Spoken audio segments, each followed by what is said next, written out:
और आपको बता दें कि जगन्नाथपुरी में श्रद्धालुओं की सेवा के लिए कारोबारी जगत के लोगों ने खास व्यवस्था की है। यहां पर अदानी समूह ने 30 लाख भक्तों के लिए प्रसाद, शरबत और पानी की व्यवस्था की है। इसका जायजा लिया हमारे संवाददाता ने।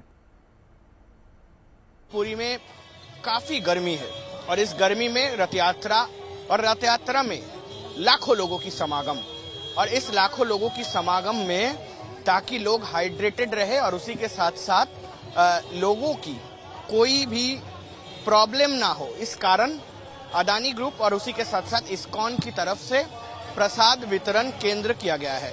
और इस केंद्र से प्रसाद वितरण किया जाएगा और साथ ही साथ शरबत भी वितरण की जाएगी, पानी भी वितरण की जाएगी। करीब जो संख्या जानने को आ रहा है 30 लाख लोगों के लिए यहाँ पे प्रसाद तथा शरबत की व्यवस्था रहेगी।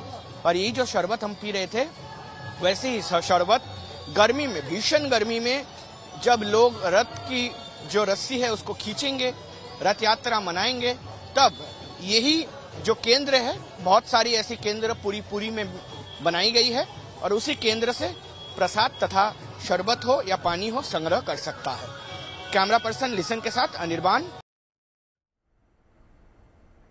और पुरी ही नहीं, देश के अलग अलग हिस्सों में भगवान जगन्नाथ की रथ यात्रा निकली। आपको बता दें कि उदयपुर में 400 साल पुराने जगदीश मंदिर से भगवान जगन्नाथ की रथ यात्रा शुरू हुई। भगवान जगन्नाथ 80 किलो चांदी से निर्मित रथ में विराजमान थे। इस मौके पर भगवान को 21 बंदूकों की सलामी दी गई। सबसे पहले मेवाड़ राज परिवार के पूर्व सदस्य और नाथद्वारा विधायक विश्वराज सिंह मेवाड़ ने रथ खींचा।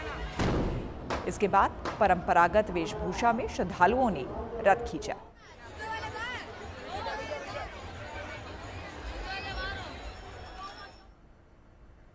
भगवान जगन्नाथ की रथ यात्रा से देश भर में उत्सव का माहौल है। न सिर्फ पुरी बल्कि देश के पूर्वी हिस्से मणिपुर से लेकर पश्चिमी राज्य गुजरात और गोवा तक पूरी भक्ति भाव से यात्रा निकाली गई।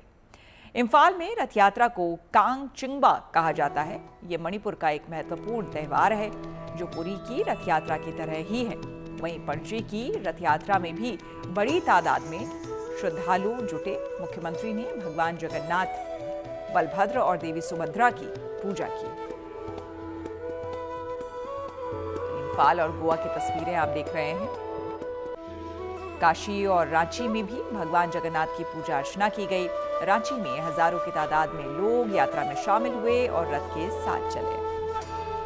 वहीं काशी में भी तस्वीरें देखने लायक थी।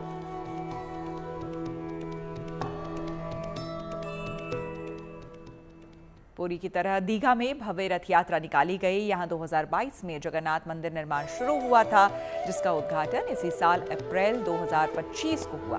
मंदिर में भगवान जगन्नाथ के साथ उनके भाई बलभद्र और बहन सुभद्रा की मूर्तियां भी स्थापित की गई। आज उसी मंदिर में पहली बार रथ यात्रा की परंपरा शुरू हुई। मौका ऐतिहासिक था, जिसमें पश्चिम बंगाल की मुख्यमंत्री ममता बनर्जी भी शामिल हुई।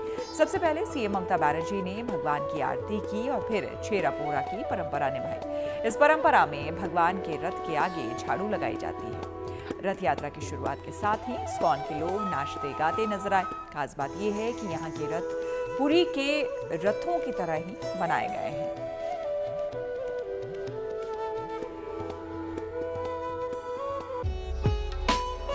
और अब तस्वीरें अहमदाबाद की, जहां पर भगवान जगन्नाथ की 148वीं भव्य दिव्य रथ यात्रा धूमधाम से निकाली गई। मुख्यमंत्री भूपेंद्र पटेल ने पाहिन विधि पर रथ यात्रा की शुरुआत की। भगवान जगन्नाथ, बलभद्र और सुभद्रा की मूर्तियों को रथ पर बिठाया गया। रथ यात्रा में भारतीय संस्कृति को प्रदर्शित करने वाले 101 झांकी, 30 अखाड़े, 18 भजन मंडलियां और 3 बैंड दल शामिल हुए।